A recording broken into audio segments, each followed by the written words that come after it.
안녕하세요. 즐거운 마음으로 사연 듣고 있는 30대 후반의 이혼녀 인사드립니다. 전 남편이라 생각하는 그분께서 아직 원만한 합의를 해주고 계시지 않으니 아직 완벽한 이혼녀는 아니지만요. 시아버지와 남편에게 오만정이 떨어져서 다시는 돌아가는 멍청한 선택은 확실히 하지 않을 것 같네요. 일이 이 지경까지 오게 되니까 결혼을 하면서 남편과 아이를 낳지 않는 딩크족으로 살자 하고 협의했던 것이 참 다행이다 싶어요. 아이가 있었더라면 아이 핑계 삼아 또 거기에 마음이 약해져서 저도 확실하게 결정을 내리지 못하고 갈팡질팡했을 수도 있겠다 싶거든요. 요즘 세상에 뭐 이혼이 아주 흔한 일이 됐다고 하지만은 글쎄요.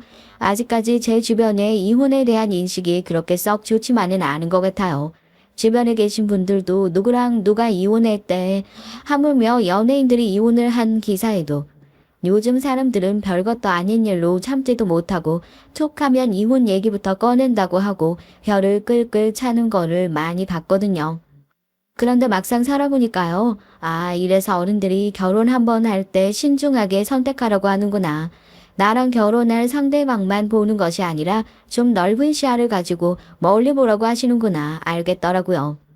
물론 잘못한 선택을 한 것도 제가 책임져야 할 부분이라고 하지만 그렇다고 해서 저 혼자 힘들고 괴로운 것을 내내 참고 살 필요도 없다 그리 생각을 하니 그런 남의 시선 무서워서 이혼을 꺼리는 행동은 그야말로 멍청한 짓을 두 번, 세 번 반복하는 일인 것만 같네요.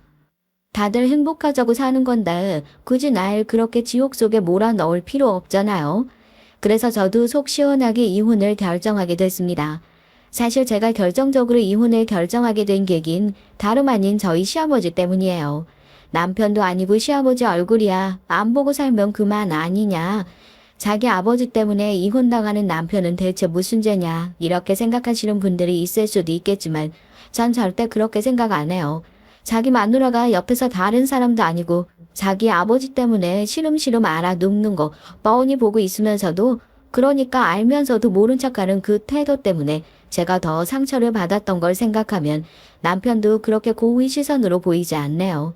그러니까 남편 편 들어주실 분들 이런 제 마음도 헤아려 주시고 그냥 시원하게 욕이나 한 바가지 더 해주셨으면 좋겠다. 미리 부탁드리고 제 얘기 시작해 볼게요. 그 핏줄이라는 게 DNA라는 게 정말 있는 모양이에요. 왜 의사 집에서 의사 나오고 선생님은 집에서 선생님 나온다고 보고 배운 게 그런 거라서 그런지 가업을 잇는 수준으로 한 집에서 같은 직업군이 계속 나오는 경우가 있잖아요. 저희 집도 그래요. 식구들이 죄다 남의 밑에서 일하는 걸 싫어하는 모양인지 어쩌다 보니 자영업을 하지 않는 평범한 회사원이 정말 손에 꼽을 정도로 가족들이 죄다 사업을 하게 됐네요. 그래서 그런지 저 역시도 어렸을 때부터 아버지가 하는 사업에 그렇게 관심이 많았었고요. 보통 사연 쓰시는 분들이 남편이랑 어떻게 결혼을 하게 됐는지 그런 얘기들 많이 하시더라고요. 저와 남편이 만나게 된 사연이 좀 특이해요. 남편 덕분에 시댁 식구들을 알게 된 것이 아니라 반대로 시아버지 덕분에 남편을 소개받게 된 것이었거든요. 제가 남편을 만날 당시에 골프 오류 사업을 크게 하고 계시던 아버지 처음 만나게 됐어요. 친정 아버지가 하시는 사업을 정확하게 말씀드리긴 어려운데요. 의류, 물류, 유통 관련 쪽 사업을 하시면서 거래처인 시아버지를 알게 됐고 저도 그 당시에 아버지가 하고 계시는 일을 물려받을 생각으로 열심히 쫓아다니면서 자연스럽게 안면을 트게 됐죠. 위로 오빠가 하나 있긴 한데 하필이면 저희 오빠가 저희 집안에서 몇 명 나오지 않는다던 바로 그 회사원의 길을 걷는 단골이었거든요. 은근히 자식들한테 사업을 물려주고 싶어 하셨던 아버지였기에 난 한번 제대로 배워보고 싶다 하고 나서는 제가 그렇게 예뻐 보이셨겠죠. 그래서 그런지 제대로 일을 배우기 전부터 거래처 사장님들 얼굴 보여준다면서 일하는 분들 모임에 저를 엄청 끼고 다니셨어요. 아이고 서 대표님은 벌써부터 따님을 이렇게 데리고 다니시는 거 보면 사업 물려주시는 건 마음을 딱 먹으셨나 봅니다. 하긴 저도 이렇게 대장부 갖고 든든한 딸이 있으면 밥을 안 먹어도 배부르겠어요. 제 아들놈이 딱 이렇게 따님만큼만 적극적이면 저도 걱정이 없겠네요. 얘, 너 얘기 고지고대로 들으면 안 된다. 장 대표님이야말로 아들 잘 키웠다고 아주 소문이 자자해요. 이번에 뭐 어디 수출권 잡아온 것도 아드님이 하신 거라면서요? 두 사람이서 한번 만나는 자리 만들어도 참 좋겠다 싶은데 아마 둘이 나이가 비슷하지요. 중매 중에서도 부모님이 주선하는 중매는 절대 실패할 리가 없다고 워낙 옆에서 일하는 모습을 오래 지켜보기도 했었고 그쪽 아들 그러니까 제 남편이 일 잘하는 걸로 사업 같이 하는 사람들 사이에선 소문이 자자했었나 봐요. 나이도 어린데 트렌드에도 민감하고 뭐든 열정적으로 덤벼들려고 한다면서 말이에요. 사람이 꼭 얼굴이 잘생기고 키가 커야 멋있어 보이는 게 아니라 자기 일 잘할 때가 원래 제일 멋있어 보이는 법이라잖아요.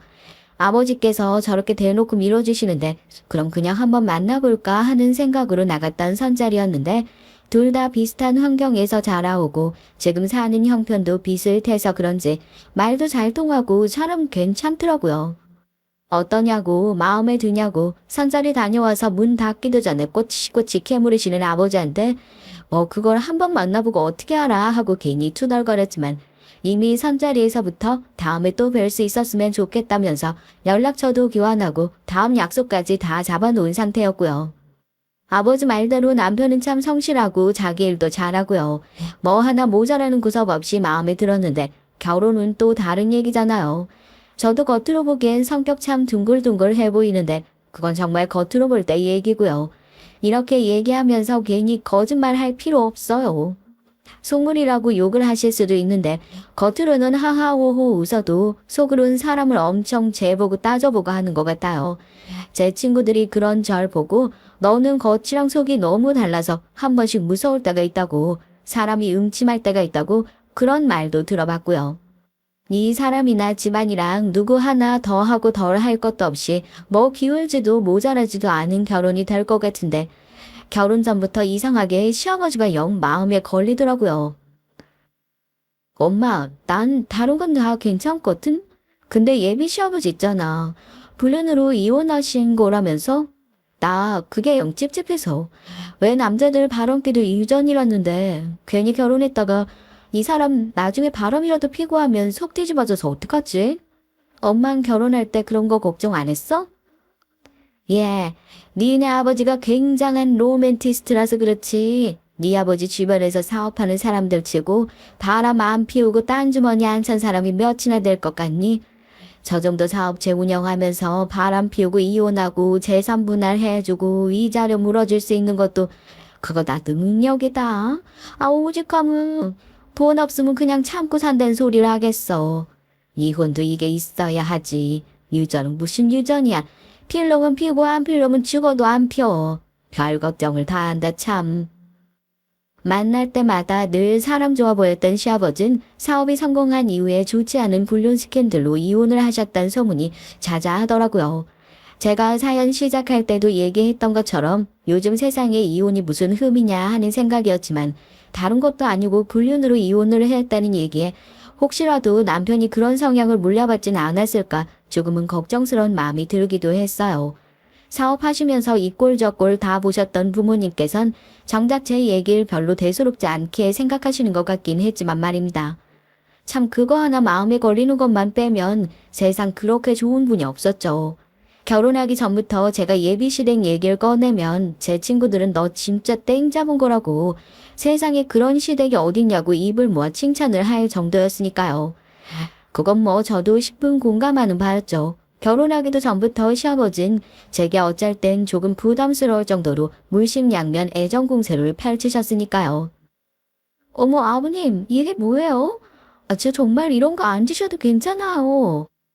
얼마 전에 백화점 갔다가 우리 새아가랑 너무 잘 어울릴 것 같아서 샀다. 요즘에 주변 사람들한테 며느리 본다고 자랑하는 재미로 살아 내가.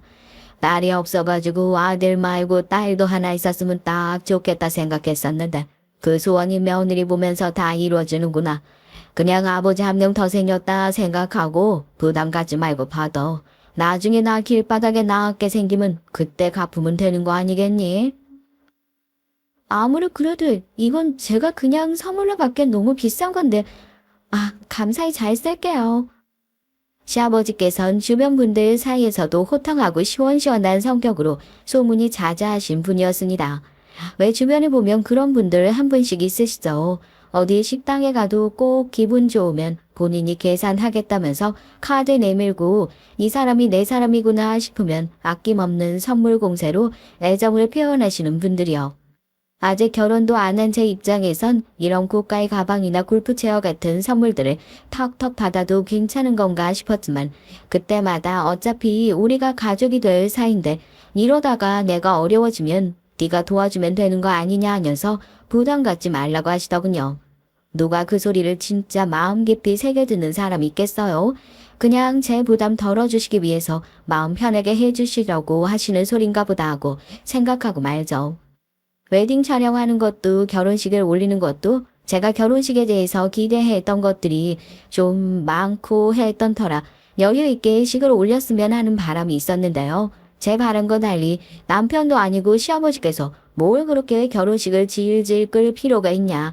이미 사람들이 네가 내 며느리인 거 다 알고 있는데 식만 그냥 간단하게 올리고 둘이서 살림 합치고 살면 안 되겠냐 하도 얘기를 하시는 통에 거의 1년 정도 여유를 두고 생각하려던 결혼식 일정을 앞당기는 일도 있었어요.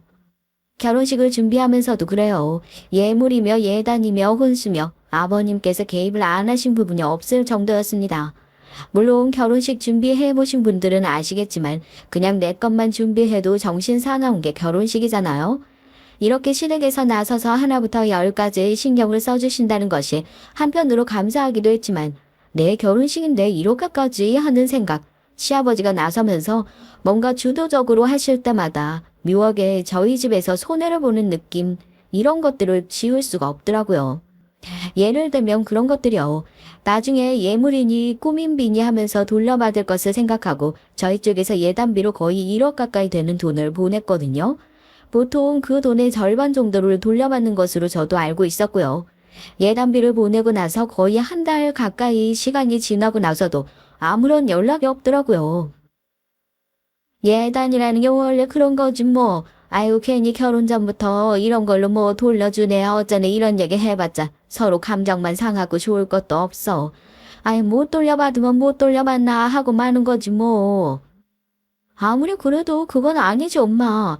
아버님께서도 분명히 뭐 예단 받으면 얼마를 돌려주냐 마네. 상견례 때부터 얼마나 말씀을 많이 하셨는데 괜히 엄마 마음 불편해서 그러는 거면 내가 장서방한테 그냥 넌지시 얘기 한번 해볼게. 그건 괜찮지? 아무래도 저희 엄마께선 서로 영 불편해질까 싶어서 얘기하는 걸 꺼리는 눈치시길래 그럼 내가 남편에게 어떻게 된 일인지 직접 한번 물어보겠다 했죠. 얘기를 들은 남편도 깜짝 놀라더라고요. 예단을 아버님께 드리고 저희 아버지 통해서 절반 정도를 꾸민비로 다시 돌려보내겠다 얘기를 하시기에 자기도 여태 그런 줄로만 알고 있었답니다. 아버지 얘기만 찰떡같이 믿고 있었는데 그 돈이 여태 안 넘어간 줄은 모르고 있었다면서 자기가 다시 한번 확인을 해보겠다고 하더라고요. 그리고 그 일이 있고 나서 딱 일주일 후에 아버님께 연락이 왔습니다. 예물이며 꾸민비를 저한테 직접 전해주고 싶으시다고요. 그래도 영 안 주시려는 생각은 아니었나 보다.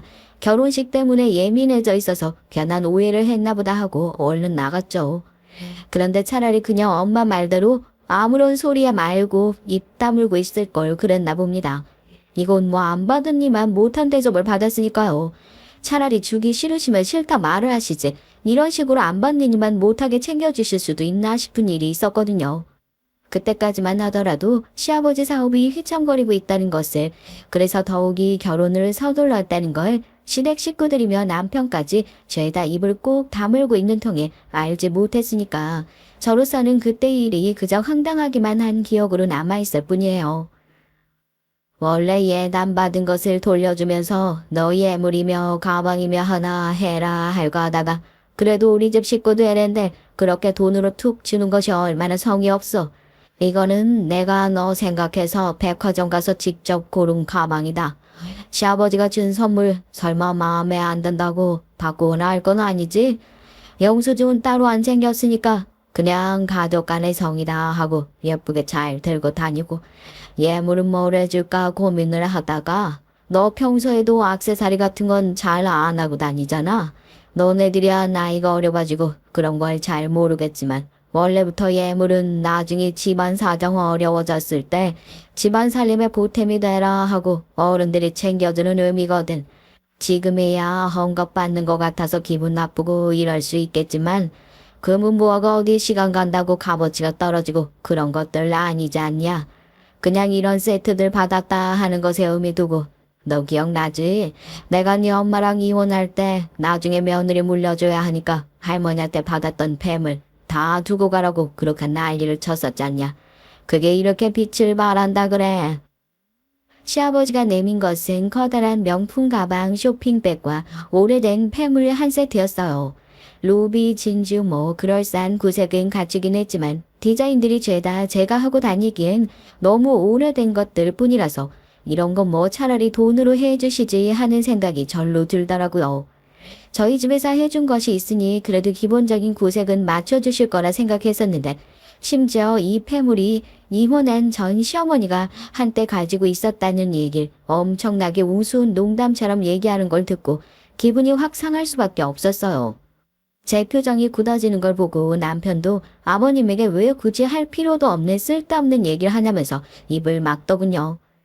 아무리 할머니 때부터 며느리들이 대대로 물려받고 있는 예물이라고는 하지만 이혼 전 이 시어머니의 물건을 받는다는 것이 앞으로 잘 살라는 축복을 해주어도 모자랄 판에 행복한 결혼 생활 앞두고 초를 치나 싶고요.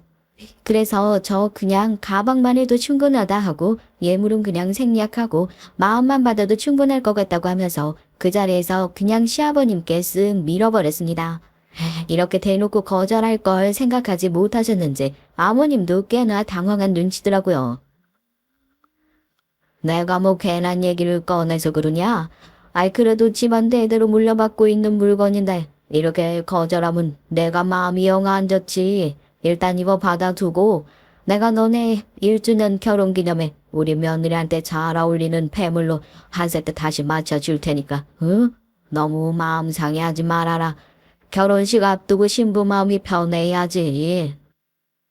그런 거 아니에요, 아버님. 말씀대로 제가 액세서리 잘 안 하고 다니기도 하고요. 이건 아버님께서 그냥 집안에 잘 보관해 두셔도 좋겠다 싶어가지고 하는 거지. 저 마음 상하거나 그런 거 절대 아니니까 걱정하지 않으셔도 괜찮아요. 가방만 해도 너무 마음에 드는걸요. 제가 평소에 좋아하는 브랜드라서 잘 들고 다닐 것 같아요. 이렇게 챙겨주신 것만 해도 정말 감사드리는데요, 뭐. 그땐 제가 새 신부라고 아주 이성의 끈을 꽉 붙들고 있었죠. 사실 그럴 필요도 없는 집이었는데 말입니다. 그래도 구하기 힘든 브랜드의 명품 가방만 해도 거의 1,000만 원을 훌쩍 넘어가는 돈이었고 엄마 말대로 결혼도 하기 전부터 이런 걸로 감정 상해봤자 좋을 일 없다고 생각해서 그냥 좋게 좋게 넘어가자 하는 마음이 컸어요. 예단비 돌려주는 게 의무도 아니고 그동안 아버님이 저한테 잘 해주셨던 것도 한몫했고 그렇게 자리하고 나오는데 남편도 미안해서 어쩔 줄 몰라 하면서 쩔쩔매더라고요. 자기 아버지가 진짜 그런 뜻으로 너 팸을 챙겨준 게 아닌가 며느리 보고 신나서 막 얘기하다 보니까 얘기가 좀 다른 데로 샌 것 같다고 너무 마음 상해 하지 말라고 저도 그땐 알겠다 그러마 하고 말았네요. 우여곡절이 많았지만 전 그렇게 결혼식을 올리고 아름다운 4월에 신부가 됐습니다. 아빠 손을 붙잡고 결혼식장에 들어가는데 어렸을 때부터 십수번은 더 연습해본 장면인데도 막상 실제로 닥치니까 왜 그렇게 긴장되고 심장이 벌렁거리는 저. 너 이제 빼도 박도 못하는 유부녀다. 친구들이 아무리 놀려도 그냥 나도 남들처럼 평범한 인생의 순리를 밟아가는 것이 너무 기쁘고 행복하기만 했어요. 다정한 남편, 잘나가는 시아버지, 길진 않았지만 신혼 초에 전 그 누구 하나도 토를 달 수 없을 정도로 완벽한 여자였습니다. 저희 부모님께서도 고생해서 딸을 키워놨는데 그래도 시집 하나는 남부럽지 않게 잘 보는 것 같다면서 진심으로 기뻐했고요. 다른 게 효도냐 시집 안 간다고 떼쓰는 다른 친구들 변변찮은 집으로 시집가서 친정에다 송 벌리는 지인들 그 사이에서 이렇게 잘 사는 모습 보여주는 내가 효녀지 생각하면서 아주 제대로 뽕에 차 있었던 날들이었습니다. 하지만 신혼이라는 게 원래 짧아서 더 달콤한 것이라고 하잖아요. 제 신혼생활도 정말 한낮의 단꿈처럼 신기루처럼 아주 짧게 불타올랐다가 사라지고 말았죠. 그 시작을 알렸던 것이 다름 아닌 아버님의 명품 백이었습니다. 무슨 소리냐고요? 결혼을 하고 나서 시아버지의 사업이 조금씩 휘청이기 시작한다는 건 알고 있었어요. 그치만 그때까지만 하더라도 그게 얼마나 심각한 수준인지 알진 못했고요. 부자는 망해도 뭐 3대가 부자라는 얘기도 있고 그 시즌에 사업하시는 분들은 저나 저희 부모님을 포함해서 다 같이 곡소리를 내고 있는 상황이었기에 시아버지의 어려움도 그 정도의 수준이겠거니 했었고요. 아버지가 걱정스럽게 사돈 댁은 좀 괜찮냐고 요즘에 사업이 많이 어려운 것 같단 얘기가 들린단 말씀을 하신 후에야 이게 내가 생각하는 것만큼 가벼운 상황이 아니구나 싶어서 남편한테 얘기를 했죠. 아버님께서 뭐 많이 어려우시냐. 참 기가 막힌 게 그때까지도 남편은 끝까지 발뺌을 했었다니까요. 요즘 안 힘든 사람이 어디 있냐. 요즘 회사에 조금 어려운 일이 있긴 있는데 아버지께서 알아서 잘 수습하고 계시는 모양인 것 같다고 분명 그랬어요. 제가 아버님한테 선물을 받았던 가방이요. 나름대로 시아버지에게 받은 결혼 선물이기도 하고 그 색깔이 백화점에서 몇 달 동안 대기를 걸어 놔도 구매하기 힘든 제품 중 하나거든요. 재고 따지려 드는 건 아니지만 결혼만 하면 뭐든 다 해주실 것처럼 구셨던 시아버지가 정작 해주신 거라곤 그거 하나밖에 없기도 했지만 그게 그나마 또 제 마음에 든다는 걸 위안 삼으며 뭐 어디 거래처 갈 때 친구들이랑 놀 때 열심히도 들고 다녔던 것 같네요. 너 그 가방 누구한테 선물 받은 거라고 했지? 시아버지? 그거 에이 설마 아니다. 나 이거 결혼 선물로 시아버지한테 받은 거잖아. 왜, 뭐 문제 있어? 아니야, 뭐 내가 잘못 알고 있었던 걸 수도 있으니까. 그래도 시아버지한테 엄청 사랑받나 보네. 그런 것도 다 선물 받고. 난 그런 자신 없어서 결혼 안 하려고. 친한 친구 하나가 제가 그걸 들고 나갈 때마다 무슨 말을 하려다 말고 하기에 대체 왜 저러나 했는데 얼마 전 가방의 잠금 장치 부분이 조금 헐거워져서 수리를 하기 위해 백화점에 갔다가 그 친구가 대체 저한테 하려던 말이 뭐였는지 알겠더라고요. 저 손님 죄송하지만 이미테이션 제품은 저희 매장에서 수리가 불가합니다. 네? 아니 이미테이션 제품이라니 그게 무슨 말씀이세요? 이거 분명히 이 백화점에서 구매하셔서 저한테 선물을 해주신 거라고 그러셨는데요? 죄송합니다, 손님. 개런티 카드에 있는 넘버 자체가 정품이 아니에요. 수리 불가합니다. 생각보다 잠금 장치가 빨리 고장나서 이상하다는 생각은 했지만 가방도 뭐 소모품일 뿐이니까 잘 만들어진 거 있고 못 만들어진 거 있고 하겠지. 고쳐서 잘 써야겠다 생각하고 뚫레뚫레 백화점 매장에 들고 갔다가 망신도 그런 개망신이 없더라고요. 가게에 온 손님들도 지금 짝퉁 가방 고치러 백화점에 온 거냐고 저를 보고 수군거리고요. 창피하며 얼굴이 시뻘개져가지고 얼른 자리를 떴습니다. 대체 어떤 미친 사람이 며느리 결혼 선물로 짝퉁 가방을 준단 말이에요. 당신 이거 짝퉁인 거 알고 있었어? 내가 오늘 백화점 가서 무슨 개망신을 당했는 줄 알기나 해? 내가 언제 이런 거 맞자고 했어? 차라리 이렇게 사람 쪽팔리게 만들 거면 안 주셨으면 됐잖아. 아니 난 상상도 못했다. 어떻게 이렇게 엿을 먹일 수 있냐고 사람을. 여보 미안해. 아버지 사업이 최근에 많이 힘들어지셔서 자식이랑 며느리한테 약해진 모습 보여주기도 싫고 시집오는 며느리한테 고마워서 뭐라도 꼭 해주고 싶으신데 사정이 여의치가 않았다면서. 당신은 화도 많이 나고 어이없을 거 아는데 정말 우리 아버지가 나쁜 의도로 그랬던 거 아니야. 믿어줘. 안 그래도 당신한테 그 선물하고 미안해서 하루라도 빨리 사업 일으켜가지고 당신 가방 바꿔줘야 한다는 말 입에 달고 사셨던 분이야. 응? 그러니까 너도 알고 있었다는 거네. 이 가방. 네 마누라가 이거 들고 다닐 때마다 속을 얼마나 우스웠을 거야. 응? 쟤는 진퉁이랑 짝퉁도 구분 못하는 머저리구나 하고 참 가성비 좋다 하고 속으로 둘이서 엄청 심었겠다. 그치? 그때 진짜 속 시원하게 이혼을 해버렸어야 하는 건데요. 분노에 가득 찬 제가 어떻게 이럴 수 있냐고 남편의 멱살을 잡고 짤랑짤랑 흔드니까 그제서야 시아버지가 사업이 크게 휘청이고 있다는 사실을 토로하더군요.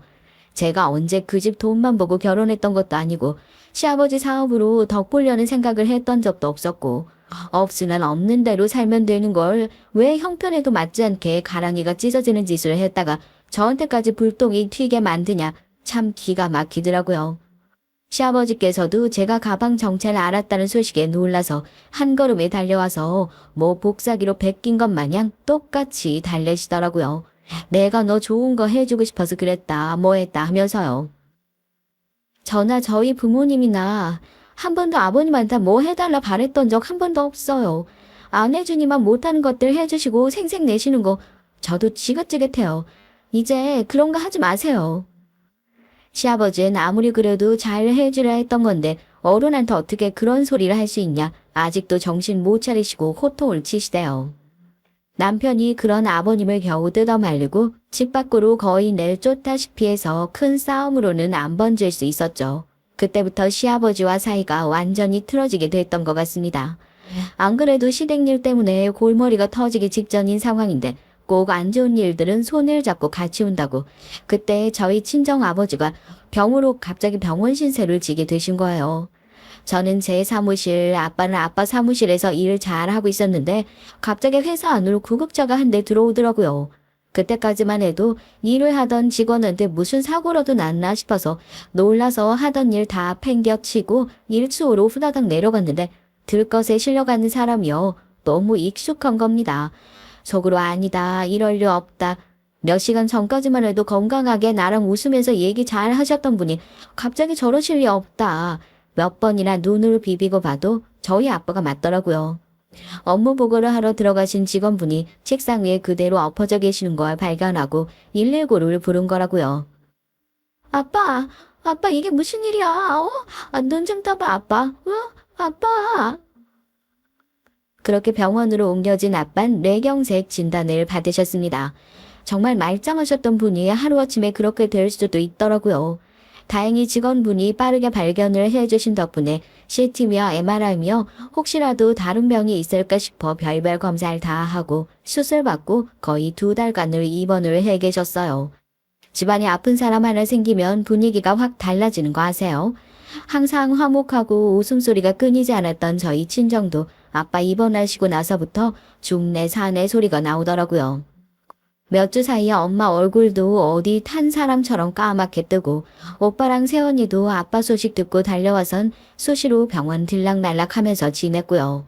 수술을 받고 기적적으로 눈을 뜨셨던 아빠였지만 국물도 제대로 못 떠먹으실 정도로 손을 덜덜 떠시고 말도 어눌하게 하시는 게 영 이상해서 병원에서 검사를 좀 더 하고 경과를 지켜보자고 그러더군요. 시한폭탄을 떠안고 사는 것 같은 심정이 이런 마음일까 싶더라고요. 그 와중에 회사는 굴러가야 하고 거기에 딸려있는 식구가 몇인데요. 저라도 나가서 일을 해야 하니까 아빠는 아파서 병원에 누워있는데 딸이라고 하나 있는 게 간병인한테 아빠를 맡기고 회사에 출근해야 하는 상황이 전 못 견디기 힘들고 미안하더라고요. 이럴 때 차라리 그냥 내가 백수였으면, 전업주부였으면 그럼 내가 아빠 옆에서 붙들고 간호라도 할 수 있지 않았을까 싶더라고요. 엄마는 뭐 말도 못하죠. 아빠 쓰러지시고 난 이후에 저러다 엄마도 잘못되는 거 아닌가 싶을 정도로 건강이 안 좋아지셔서 친정 엄마가 맡아서 병간호를 할 수 있는 상황도 아니었고요. 다른 사람들은 어떤 마음일지 몰라도 저 아빠한테 간병인 붙일 때 진짜 속으로 피눈물 흘리면서 붙여드렸어요. 죄 지은 것 같고 세상에 줄도 없는 불효녀 같고요.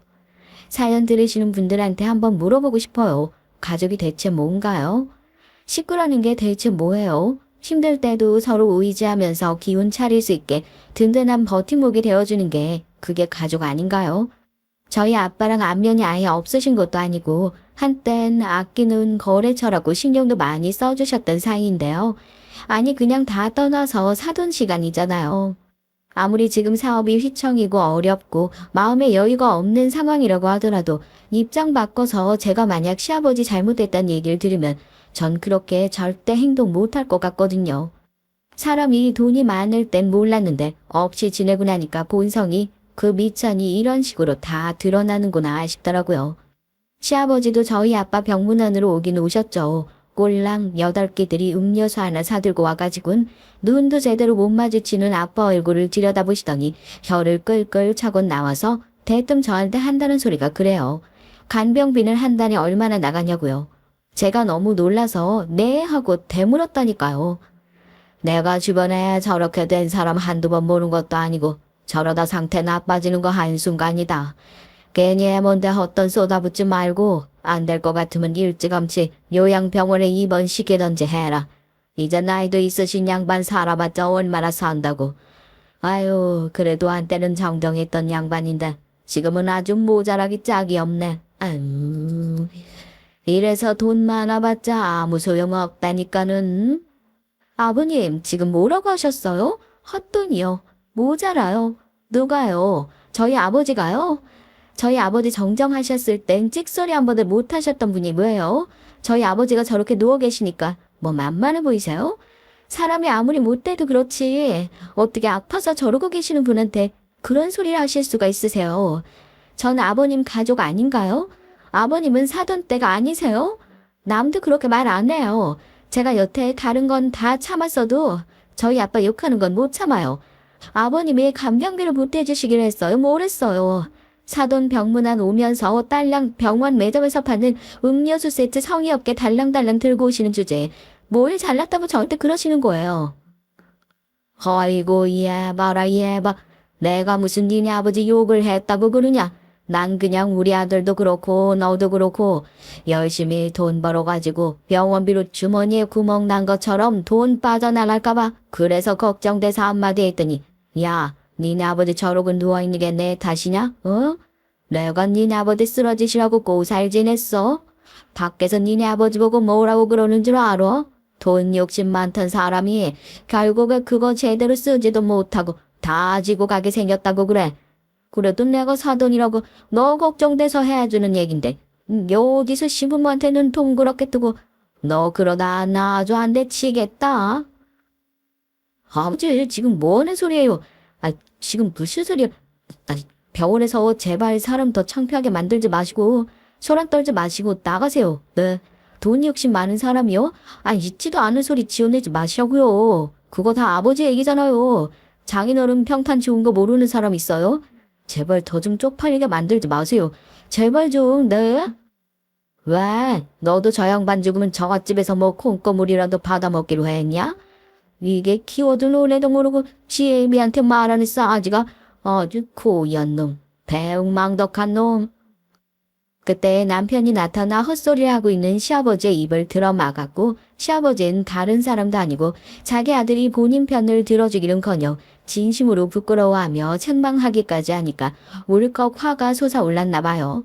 저희 아버지가 죽으면 처갓집에서 뭘 받아 먹기라도 한 거냐는 둥 혹시라도 저희 가족들이 들을까 싶을 정도의 막말을 서스럼없이 쏟아내고는 남편의 따귀를 날리더라고요. 남편도 지지 않고 아들 뺨까지 후려 갈기셨으니 이제 속 시원하시지 않냐면서 제발 이제 소란 떨지 말고 소란 떨고 싶어도 병원 밖에 나가서 떠시라고 그렇게 아버님 등을 떠밀더라고요. 지금도 아버님 얼굴만 떠올리면 이가 부득부득 갈릴 정도로 미워 죽겠죠. 남편도 그 밥에 그나물이라고 미워 죽겠는 건 마찬가지인데 그래도 부부랍시고 끝까지 제 편을 들어주려고 노력을 했던 걸 생각하면은 또 그렇게 마냥 미워할 수만은 없는 것 같아 참 만감이 교차하는 것 같습니다. 그날 집으로 돌아가면서 주수석에 앉아있다가 갑자기 누가 풍선을 바늘로 찌르기라도 한 것처럼 눈물이 터지더라고요. 사는 게 이렇게 힘들어 죽을 것 같은데 아버님이고 누구고 아무도 절 도와주지 않는 것 같고 그냥 마냥 힘들고 괴롭기만 한 것 같고요. 제 인생에서 정말 흔들리지 않는 나무같이 단단한 버팀목이었던 아빠가 내 곁에서 살아준다고 생각하면 앞으로 어떻게 지내야 할지 또 신뢰라고는 박살이 나버린 시대건 어찌 살아야 하는 건지 제 신세가 한심하고 짜증이 나서 그렇게 주소석에서 목 놓아 엉엉 울었습니다. 그런 절 쳐다보던 남편의 표정이 참 묘하더라고요. 미안함을 넘어서 연민과 후회가 가득한 눈빛이었죠. 갓길에 차를 대놓고 미안하다는 얘기와 함께 남편과 참 많은 얘기를 했던 것 같아요.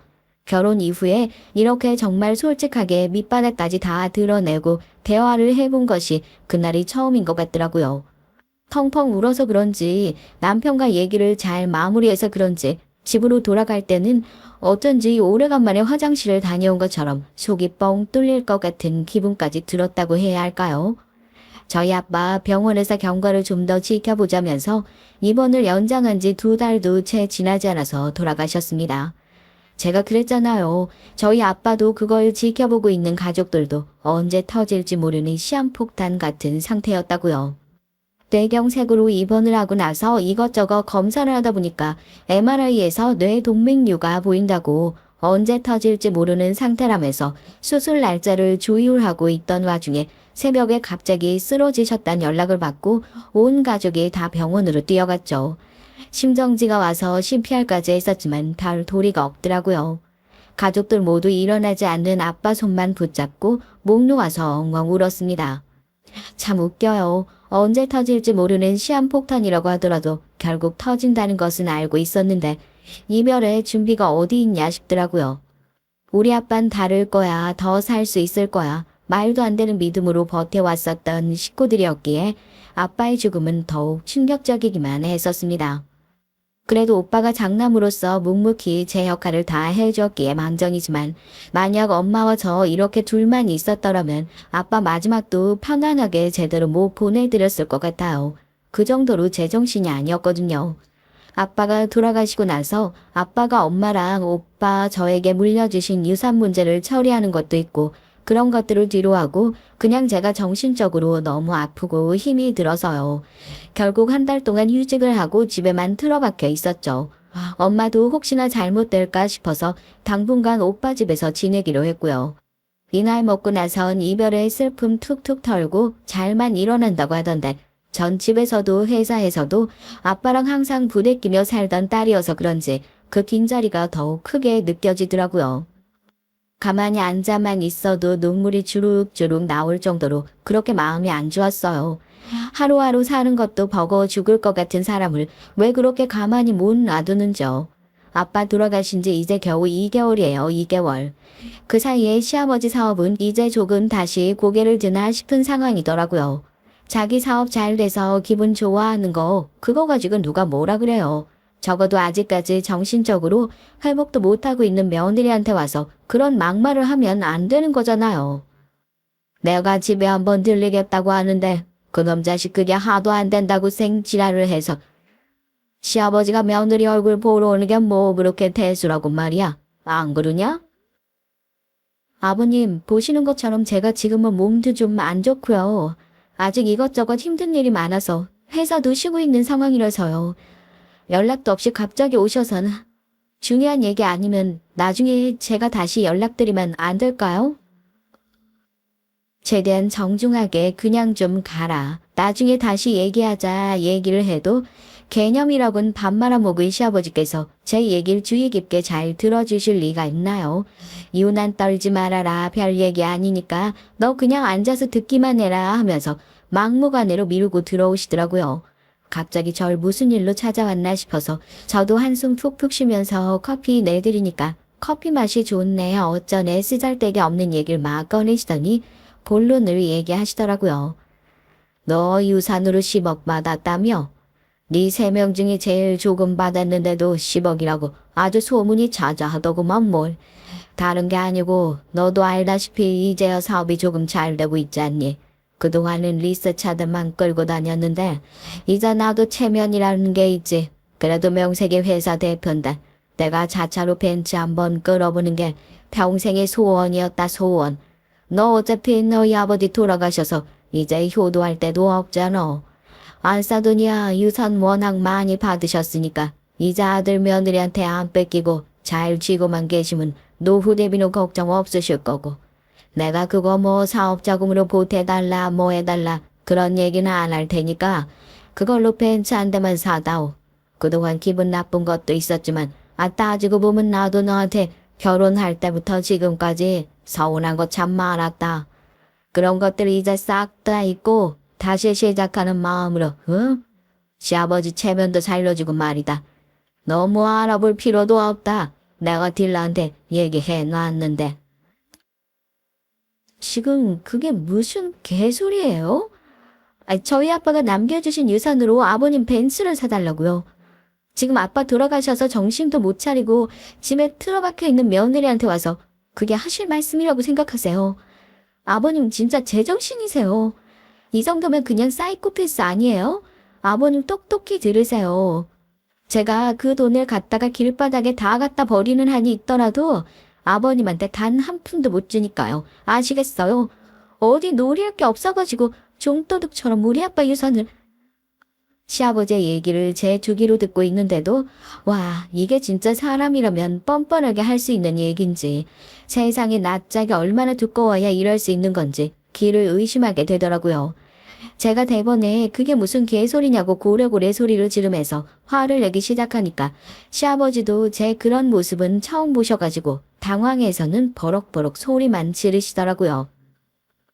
야, 며느리한테 시아버지가 체면 좀 살려달라고 얘기한 게 그게 그렇게 큰 죄야? 넌 아주 네 애비를 닮아 그런지 은근히 사람 무시하고 깔보는 경향이 있단 말이야. 아들 열심히 키워가지고 내 아들 데리고 잘 살고 있으면 그 정도는 해줄 수 있는 거지. 이게 어디서 시아버지한테 그런 막말을. 너 하여튼 똑똑히 들어. 벤츠든 사업자금이든 네 시아버지한테 그렇게 한 푼도 보태기 싫으면 나도 내 아들 너 못 준다. 네가 그런 식으로 나오면 이혼밖엔 답이 없다는 얘기야. 알아듣겠어? 협박이랍시고 한다는 소리가 자기 아들 키움값 내놓으라는 소리더라고요. 사람이 어디까지 치졸해지고 유치해질 수 있는죠. 그 기가 막힌 소리를 듣자마자 제가 코웃음을 치고 말씀 다 하셨다고, 대체 그 소리 언제 하시나 아주 기다리고 있었는데 왜 이제야 말씀을 해주시냐고 그러고 아버님 보는 앞에서 남편에게 바로 전화를 걸었어요. 회사에서 아무것도 모르고 일을 하고 있던 남편이 무슨 일로 전화했냐고. 그 목소리를 듣자마자 순간 울컥하고 눈물이 터질 것만 같았지만 제가 먼저 남편에게 이혼 통보를 했어요. 남편은 덤덤하더라고요. 네 애비가 지금 나한테 찾아와서 뭐라고 한 줄 알아? 우리 아빠가 돌아가시고 나한테 남겨주신 유산으로 자기 벤츠 좀 사달래. 자차로 벤츠 한번 끌어보는 게 소원이시란다. 벤츠든 사업자금이든 시아버지한테 돈 쓰는 거 그렇게 아까우면 자기도 나한테 본인 아들 못 주시겠다고 이혼하라고 그러시는데, 나 정말 미안하지만 죽었다 깨어나도 니네 애비 같은 인간한테 10원 한 푼 쓰고 싶은 마음이 없으니까 당장 이혼해. 알겠어? 소송을 하든 뭘 하든 제발 지긋지긋하니까 나랑 좀 헤어져 주라. 내가 니네 애비 꼴도 보기 싫어서 그러니까.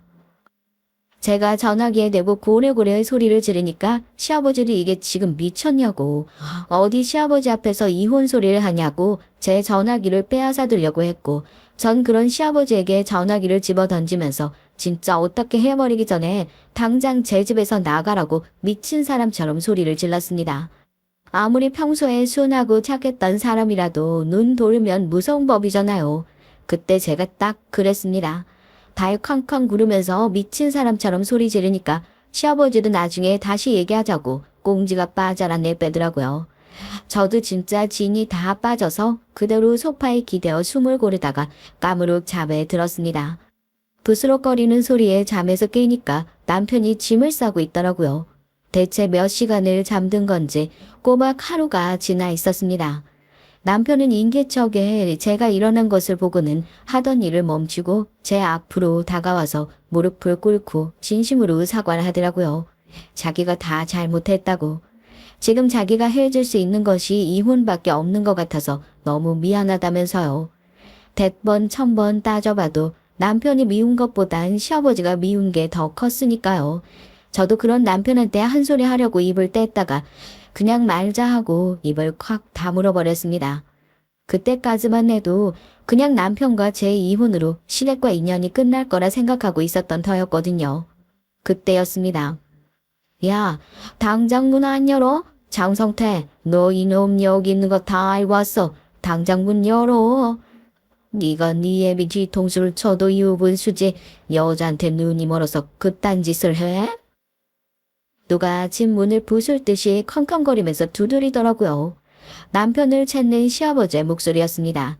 이게 대체 무슨 일이냐고 뒤통수라니 그게 무슨 말이냐고 놀라서 묻는 제 손을 남편이 꽉 잡아주더라고요.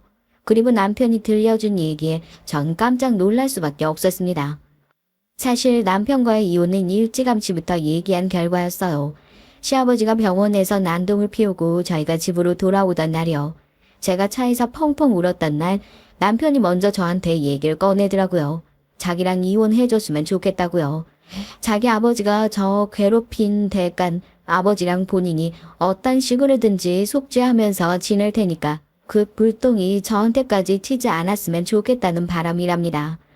어떤 식으로든지 이혼해야 될 기회가 생기면 참지 말고 얘기하라고. 그래서 저도 시아버지가 이혼 얘기 꺼냈을 때 자연스럽게 남편한테 전화를 했던 거고요. 어떤 식으로든지 죗값 치르겠다고 약속했잖아. 나도 아버지한테 오만정이 다 떨어져가지고 그동안 아버지가 회사에서 잘못한 것들이 한두 개가 아니거든. 당신도 알지? 나 사업에 있어서는 엄청나게 철저한 거. 저렇게 썩어 빠진 인간이랑 더 이상 동업 못하겠다 싶어서 우리 아버지 곧 경찰 조사 받을 거야. 나도 책임 소재 피해가긴 어려울 것 같고 결혼 생활 길지도 않았는데 그동안 고생만 시킨 것 같아서 너무 미안하다. 이런 식으로 용서받지 못할 거라는 거 잘 알고 있지만 그래도 조금은 속죄하는 마음으로 지낼 테니까 이해해줘. 그게 무슨... 여보, 이게 다 무슨 일이야? 시아버지는 금방이라도 문을 부술 것처럼 두드려댔고 남편은 앞으로 건강하게 잘 지내라는 얘기만 하고선 경찰에다 신고를 하더라고요. 곧이어 경찰들이 저희 집 앞으로 달려왔고 난동을 피우던 시아버지가 그대로 질질 끌려가고 남편도 짐을 챙겨 그 뒤를 따라 나섰습니다. 원망만 했었는데 남편이 이런 식으로 저를 도와줄 거라곤 정말 생각도 못했기에 고맙고 미안한 마음이 들더라고요. 결국 시아버지는 회사를 다시 살린다는 이유로 행했던 온갖 악행들이 하나밖에 없는 아들을 통해 전부 드러나 재판을 받고 있는 중이에요. 남편은 얼마 전에 이혼에 필요한 서류들을 저에게 보내온 상태고요. 절대로 용서가 안 된다는 건 알고 있고 남편에게 다시 기회를 준다는 것이 말도 안 되는 소리라는 걸 알고 있지만 이상하게 마음의 갈피를 잡기 어려워서 이렇게 사연을 쓰게 됐습니다. 전 대체 어떻게 하면 좋을까요? 이 답답한 마음 가족들한테도 알릴 수가 없어서 이렇게 조언 구해보고자 합니다. 저 정말 어쩌면 좋을까요? 안녕하세요. 저는 이제 막 40이 된 유부녀입니다. 제 남편이 저더러 제일 큰 장점이 해맑음이라고 할 정도로 제 성격은 긍정적이고 밝은 편이에요. 지금까지 살면서 누구한테 싫은 소리 한 번 한 적이 없이 살아왔다고 해도 과언이 아닐 정도로 평화롭게 살아왔습니다. 그런데 제가 아무리 긍정적이고 평화롭게 살아보려고 노력해도 주변에서 도와주지 않으면 아무런 소용이 없더라고요. 저희 시댁 식구들이 그랬습니다. 제가 아무리 잘해보려고 노력해도 받아주질 않았어요. 저와 남편은 운명적으로 만났습니다. 제가 반년 동안 유럽 여행을 갔었는데 그때 프랑스 파리에서 에펠탑이 보이는 와인바에서 와인을 먹고 있다가 남편을 만났어요. 물론 유럽에 한국 관광객이 많죠. 하지만 유럽에서 아는 사람을 만날 확률은 그렇게 높지 않잖아요. 저와 남편은 고등학교 때 같은 영어 학원에 다녔던 친구예요. 같은 학교는 아니었지만 2년이나 같은 학원을 다녔기 때문에 인사 정도는 하고 지냈었거든요. 그런 친구를 몇 년 만에 한국도 아닌 그 먼 프랑스에서 다시 만난 겁니다. 저희는 너무 신기해서 그날 함께 에펠탑을 보며 와인을 마셨어요. 만나지 못한 시간 동안 서로 어떻게 살아왔는지 얘기하다 보니까 밤새 얘기를 하게 됐죠. 그날 저희 둘은 서로에게 반해서 서울에 돌아와 연애를 시작했습니다. 시작이 운명적이어서 그랬는지 저와 남편은 연애하는 내내 정말 애틋하고 로맨틱하게 연애를 했어요. 서로를 존중하고 간섭하지 않았고요. 그렇게 5년을 넘게 연애를 했는데도 단 한 번도 싸운 적이 없었습니다. 저흰 그렇게 탄탄대로로 결혼까지 할 줄 알았어요. 문제는 그때부터였습니다. 집안에서 다들 결혼은 현실이라고 했지만 전 믿지 않았거든요. 저와 남편은 결혼해도 연애할 때처럼 사이좋게 지낼 자신이 있었습니다.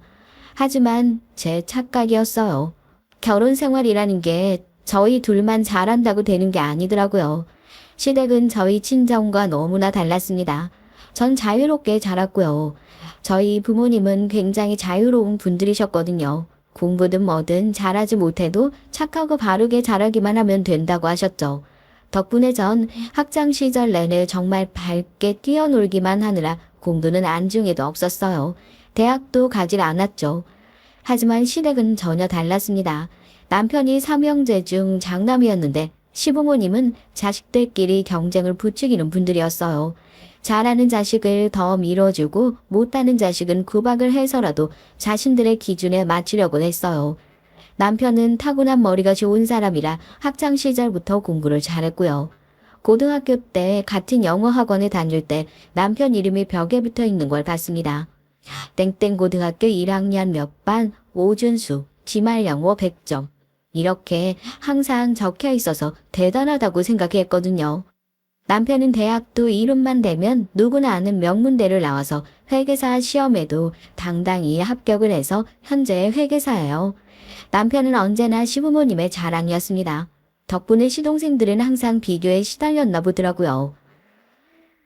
형은 영어 학원만 다니고도 만점을 놓친 적이 없는데 너네는 학원에 개인 과외까지 붙여줘도 성적이 오를 생각을 안 하니 이래서 서울에 4년제나 들어가겠어?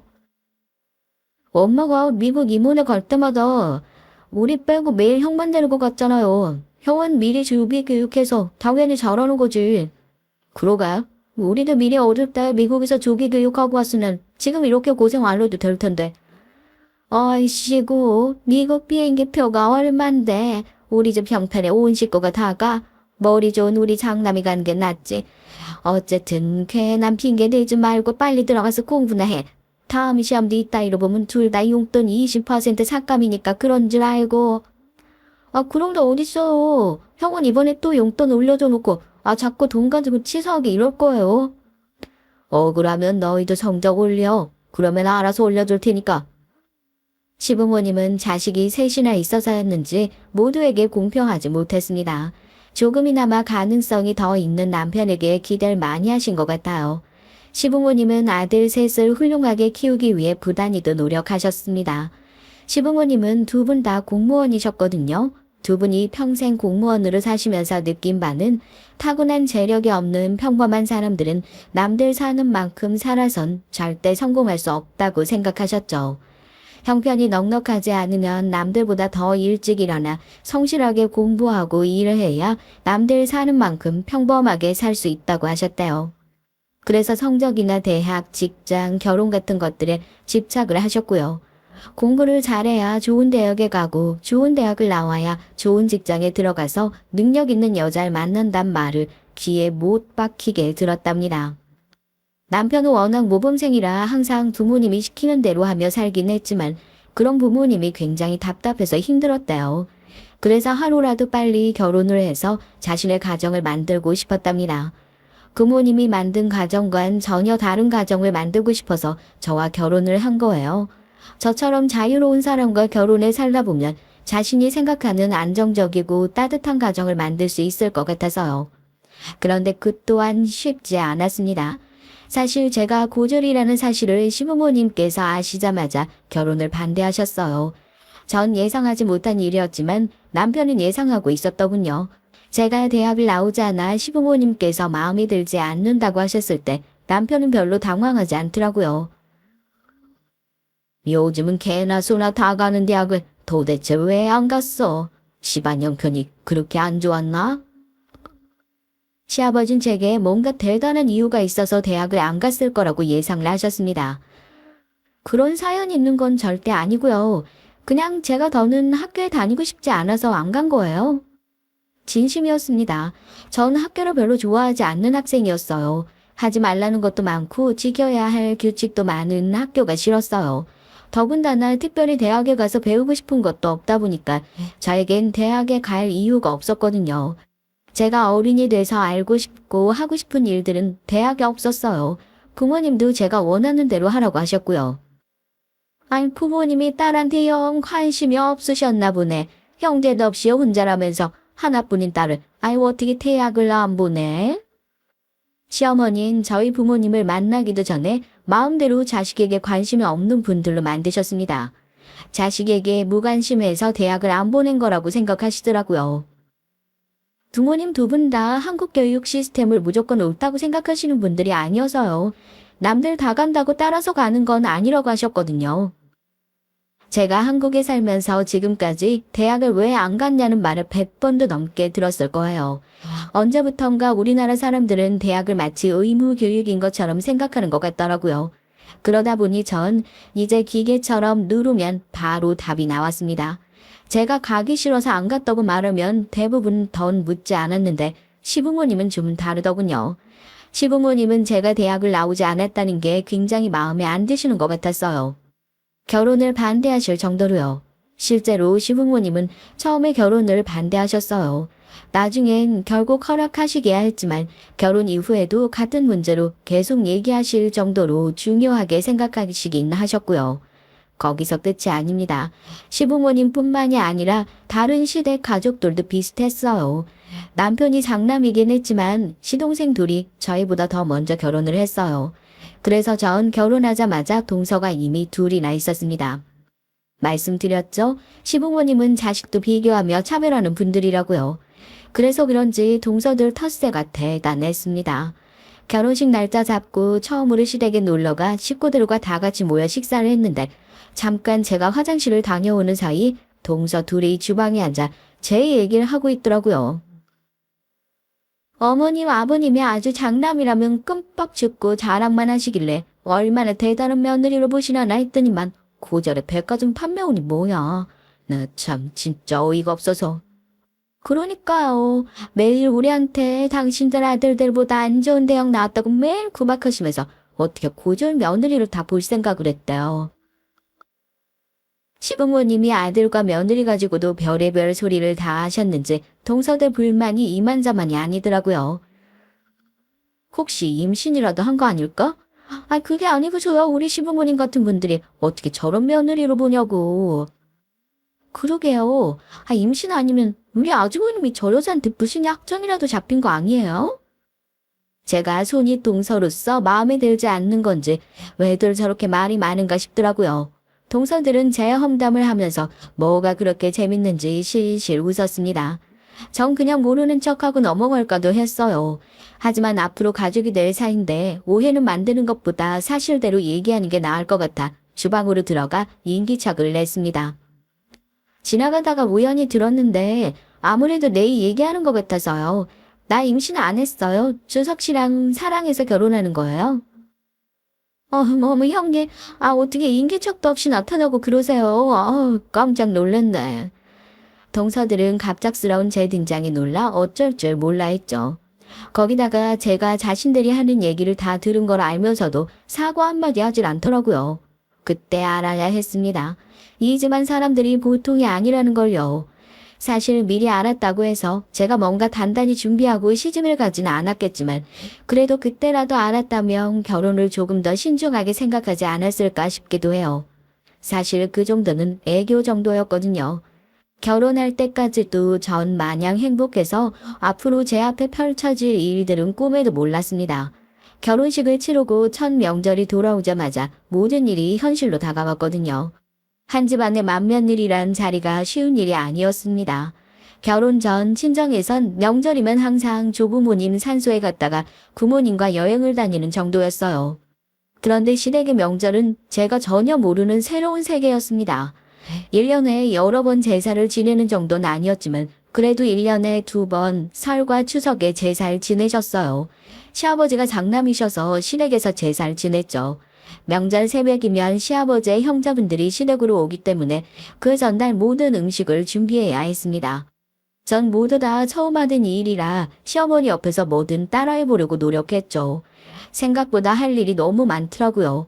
동사들까지 해서 여자 넷이 준비를 하는데도 일이 끝날 기미가 보이질 않았습니다.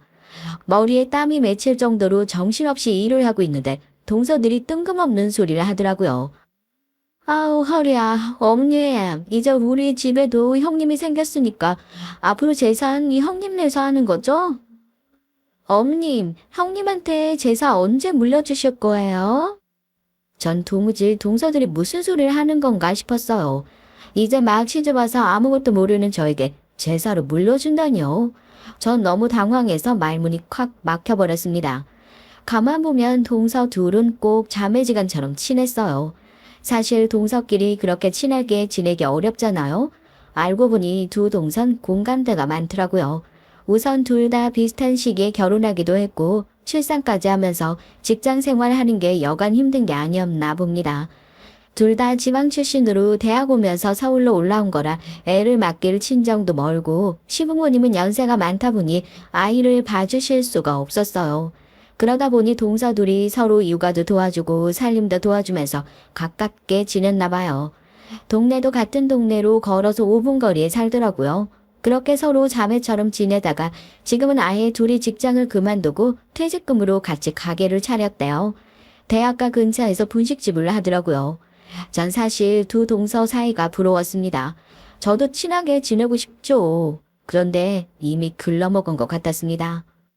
이자 보니 동서들은 남편이 결혼하기만을 기다렸었나 봐요. 장남인 남편이 결혼을 안 해서 맏며느리가 없으니 자신들이 힘들다고 투덜거리면서 맏며느리가 들어오면 제사를 넘겨버리려고 했나 보더군요. 아무래도 이대로 가만히 있다간 제가 괜한 덤터기를 쓸 것 같아 한마디 하려고 했습니다. 이 많은 음식을 제가 혼자 어떻게 준비하냐고요. 그런데 그때였어요. 제가 나서기 전에 시어머니께서 버럭 소리를 지르셨어요. 정신없이 바빠 죽겠는데 무슨 헛소리들을 하는 거야? 큰애가 맏며느리긴 해도 이제 막 시집와서 제사의 채자도 모르는 애한테 하나라도 더 알려주려고 하지는 못할 망정 내시하기도 벅찬 제사를 떠넘기려고 해. 너희 지금 세 사람 들어왔다고 텃세 부리니? 안 그래도 제삿날이라 시어머니께서 예민하신 와중에 동서들이 괜한 소리까지 하니 시어머니께서 화가 많이 나신 것 같더라고요. 조상님 드시는 음식 만들면서 며느리들이 하기 싫은 티 내면 조상님들이 다 아셔. 너희들 그렇게 제사 음식 하기 싫으면 앞으로는 다 오지 마. 내가 혼자 해도 되니까. 전 다행이다 싶었습니다. 동서들은 좀 얄미워도 시어머니께서 제 입장을 빨리 헤아려 주신 덕분에 제가 굳이 나서서 얘기하지 않아도 되니까 다행이더군요. 어머니도 참, 제가 음식하기 싫어서 이러겠어요. 그냥 형님이 긴장하시라고 농담 좀 한 거죠. 시어머니가 계셔도 저에게 제살 넘기니 많이 헛소리들을 하길래 동서들이 시어머니도 안 무서워하는 줄 알았더니만 그건 아닌가 봐요. 시어머니의 호통 한 방에 동서들은 다들 몸을 사리더라고요. 전 시어머니에게 혼도 났으니 동서들이 더는 제 앞에서 까부는 일이 없겠지 했습니다. 그런데 아니더라고요. 명절 이후 동서들이 절 은근히 따돌렸어요. 가끔 볼 때마다 은근슬쩍 제가 모르는 얘기들을 하면서 절 끼워주지 않으려고 했고요. 동서들은 저보다 몇 년씩 일찍 결혼해서 아이가 다 하나씩 있었습니다. 저도 주변에 결혼하고 아이를 키우는 친구들이 많아서 웬만한 육아에 대해선 다 알고 있는데 툭 하면 동서들은 전 모르는 얘기라고 하면서 안 끼워주려고 했어요. 시댁에서도 밥을 먹고 치울 때도 둘이 따로 나가서 디저트를 먹고 오기도 하고 설거지나 뒷정리도 꼭 둘이서만 하려고 했고요. 물론 여자들이 있는 곳은 어디나 텃세가 존재하니 처음엔 저도 그러려니 했어요. 시간이 흐르면 자연스레 괜찮아지겠지 싶어서요. 그런데 동서들의 행동은 단순한 텃세라고 하기엔 항상 도가 지나쳤습니다. 첫째 동서 아이가 5살이라 말을 굉장히 잘해요. 벌써 한글 공부도 하고 있어서 눈에 보이는 글씨를 다 읽습니다. 하루는 시댁에 모여 다 같이 과일을 먹고 있었는데 텔레비전에 수능 날이라며 교실에서 수능을 보고 나오는 학생들이 나오는 장면이 나왔죠. 그 장면을 보고 조카가 저 시험이 무슨 시험이길래 텔레비전에도 나오냐고 신기해했습니다. 많이 어려운 시험이라면서요. 그럼 저 시험 잘 봐야 좋은 대학 나와서 좋은 직장에도 다니는 거야. 큰아빠가 저 시험 엄청 잘 봐서 우리나라에서 제일 좋은 대학에 들어갔잖니? 우리 손주 머리는 너희 아빠 엄마보다 큰아빠 닮아야 된다. 그래야 공부 잘해서 좋은 대학 가고 훌륭한 사람 되는 거야. 시어머님은 언제나 공부 얘기만 나오면 남편 자랑을 하느라 바쁘셨어요. 옆에 있는 저마저 민망할 정도로 큰아들 바라기셨습니다. 그럴 때마다 시동생들은 또 시작이다 라는 식의 반응이었죠. 하도 많이 들어서 이젠 익숙한지 그날도 어김없이 시동생들이 고개를 절레절레 흔들었습니다. 시동생과 동서들도 다들 좋은 직장에서 열심히 직장 생활을 하는데도 시부모님은 성에 차질 않으신 것 같았죠. 그때 조카가 물었어요. 좋은 대학에 나오면 뭐가 좋은 거냐고요. 좋은 대학 나오면 다 좋지. 다 알아. 큰아빠가 좋은 대학 나와서 공부도 잘하니까 돈 잘 버는 회계사 시험도 한 번을 붙었잖아. 시아버지의 말에 조카가 대단하다며 엄지손가락을 치켜 세웠습니다. 남편은 쑥스러운지 시부모님께 이제 그만하시라고 했어요. 그런데 그때 동서가 시부모님 말에 기분이 좀 상했는지 굳이 안 해도 될 말을 하더라고요. 괜히 제게 시비를 걸면서까지요. 그래, 큰아빠는 공부도 잘하고 좋은 대학 나와서 훌륭한 분이야. 그래서 결혼은 자신보다 조금 부족해도 사람 마음씨만 보고 결혼했다니까. 큰아빠 완전 멋지지. 이건 뭐 모기 사슬이 따로 없었어요. 저희 시댁 분위기가 항상 이랬습니다. 시부모님의 일방적인 남편 사랑이 시동생들이나 동서들의 시샘과 질투로 저에게 날아왔죠. 동서들이 보기엔 제가 만만했나 봐요. 시댁에서 왕자님이나 다름없는 남편 때문에 받은 스트레스를 다 저에게 푸는 것 같더라고요. 제가 이런 얘기를 남편에게 하면 자신이 시부모님께 얘기하겠다고 했지만 사실 소용없었죠. 시부모님의 마음속에 1등은 언제나 남편이었으니까요. 한 번은 그런 적도 있어요. 연휴 때 시아버지께서 갑자기 허리가 부러지셔서 응급실에 가셨습니다. 워낙 심각한 환자가 많은 응급실이다 보니 시아버지는 응급조치만 받고 계속 기다리셔야 했고요. 그때 시아버지의 연락을 받고 남편이 곧바로 수술이 가능한 병원에 모시고 갔습니다. 남편이 병원 회계 쪽을 담당하다 보니 아는 의사들이 많거든요. 그 일로 시부모님의 남편 사랑은 더 커져버렸어요. 거의 무한 신뢰였죠. 이래서 사람이 능력이 있어야 돼. 봐라, 그 많은 사람이 응급실에서 아무것도 못하고 다 기다리고 있는데 나만 우리 아들 덕분에 1시간도 안 돼서 수술 딱 받았잖아. 자식 많고 며느리 많으면 뭘 해. 난 우리 큰아들만 있으면 무적인데. 거봐요, 이게 다 누구 덕이야? 내가 어려서부터 일찍이 우리 큰아들 재능을 알아채서 밀어준 덕분에 이렇게 훌륭하게 자란 거 아니에요. 그냥 평소 잘 아는 분이 마침 근처에 병원 하시니까 부탁한 거죠, 뭐. 그래도 수술 잘 끝나서 다행이에요. 둘째 막내, 너희는 뭐 그렇게 또하게 앉아있어? 형한테 고생했다고 고맙다고 인사를 해야지. 아무리 장남이라도 자식이 셋이나 있는데 혼자 자식 노릇하느라 얼마나 힘들겠냐. 시동생들은 하도 들어서 이제는 아예 면역이 생겼는지 신경도 안 쓰는데 동서들이 기분이 나쁜지 씩씩거리더라고요. 전 이해가 됐습니다. 제가 보기에도 시부모님이 너무하시다 싶었거든요. 그런데 그때였어요. 동서들이 뒤틀린 심기를 또 이상하게 드러내더라고요. 어머님 아버님이 그렇게 예뻐하시는 아주머님이 빨리 손주를 낳아드려야 할 텐데 두 분 다 나이가 있어서 큰일이네요. 형님하고 아주버님 병원은 가보셨어요? 아무 문제 없으시대요? 아무리 시부모님이 남편만 예뻐해서 셈이 나도 그렇지 이제는 하다 나이 공격까지 하더라고요. 그럼 우리 둘 다 결혼 전에 병원 가서 산전검사 다 받았는데 둘 다 건강하대. 둘 다 아이 낳고 싶어 하니까 아마 금방 생길 거야. 전 동서들의 도발에 일일이 대꾸하고 싶지 않았지만 그래도 제 생각을 얘기하고 싶었습니다. 저도 아이를 낳고 싶은 건 사실이니까요. 우리 큰형님 너무 해맑으시다. 요즘 뉴스도 안 보세요? 여자 나이 35살 넘으면 노산이에요. 지금도 노산이 훌쩍 지난 건데 뭘 믿고 그렇게 태평하시대? 재수 씨들이 우리 일에 이렇게 관심이 많은 줄 몰랐네요. 우리 일은 우리 부부가 알아서 할 테니까 걱정 마세요. 남편이 나서서 얘기를 하니 동서들도 금방 입을 다물었습니다. 거기서 한 마디 더 해봐야 시부모님에게 호통이나 들을 테니까요.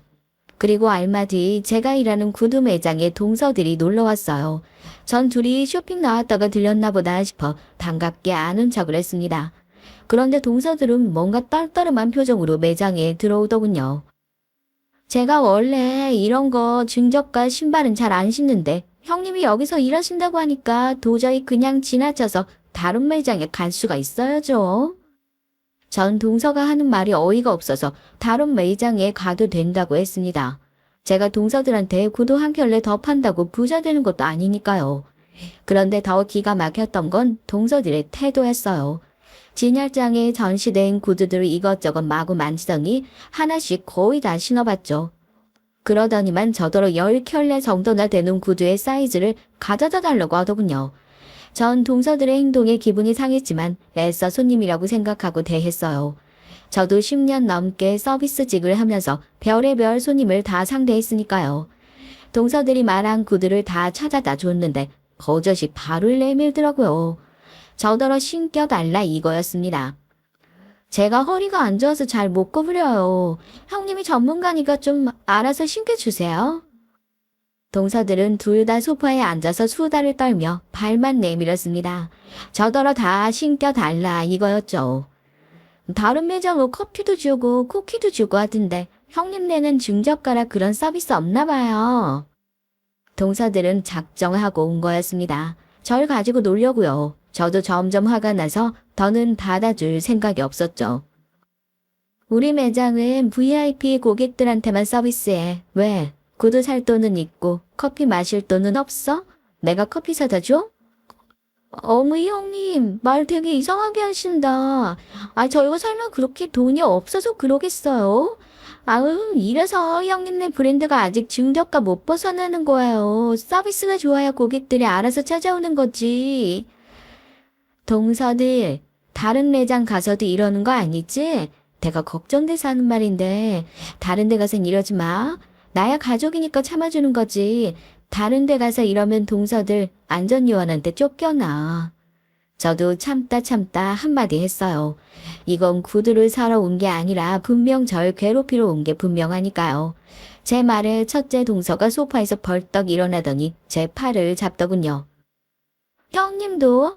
누가 보면 저희가 형님 매장이 진상이라도 떨러온 줄 알겠어요. 제가 다른 명품 구두 매장 다 놔두고 형님네 구두 팔아주겠다고 동서까지 데리고 여기까지 왔는데 그거 좀 도와주는 게 그렇게 귀찮으세요? 그래서 무슨 서비스직을 한다고 그래요. 이래서 직원 학벌 보고 뽑아야 한다니까. 대학도 못 갈 정도로 공부를 안 했으니까 무슨 일에 대한 열정이 있겠어. 동서는 자기가 뭐라도 되는 줄 아는지 선을 단번에 넘어버리더라고요. 전 도저히 들어줄 수가 없었습니다. 동서, 지금 말 다 했어? 동서가 나에 대해 뭘 안다고 함부로 짓거려. 전 순간 이성을 잃고 동서 머리끄덩이를 잡으려고 달려들었죠. 그때 막내 동서가 지금 뭐 하는 거냐며 저를 말리지 않았다면 전 정말 동서 머리를 잡고 마구 흔들었을 거예요. 그날 이후 저와 동서들의 사이는 아예 틀어졌습니다. 처음엔 저도 손윗 사람으로서 어떻게든 잘 지내보려고 했죠. 시부모님이 좀 유난하게 남편을 대하시고 시동생들을 차별하더라도 그러려니 하고 자식들끼리 잘 지내야 하지 않나 싶어서요. 그런데 동서들은 절대 그럴 생각이 없어 보였습니다.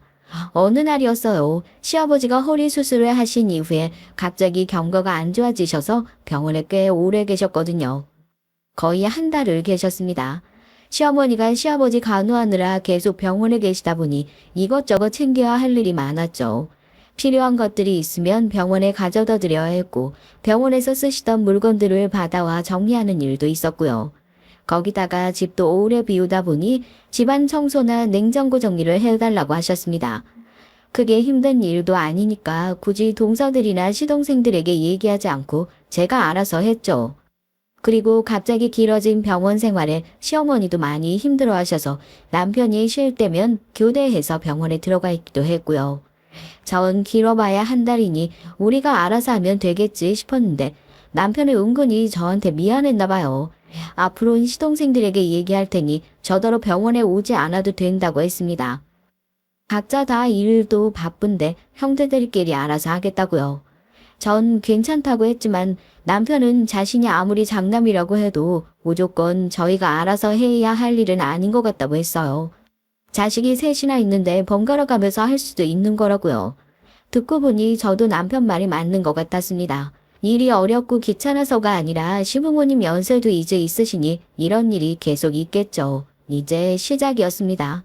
그럴 때마다 항상 저희가 알아서 하다 보면 나중엔 시동생들이나 동서들은 전혀 신경 쓸 것 같지 않았어요. 더군다나 시어머니도 병원 생활이 길어지시니 많이 힘들어 하셨습니다.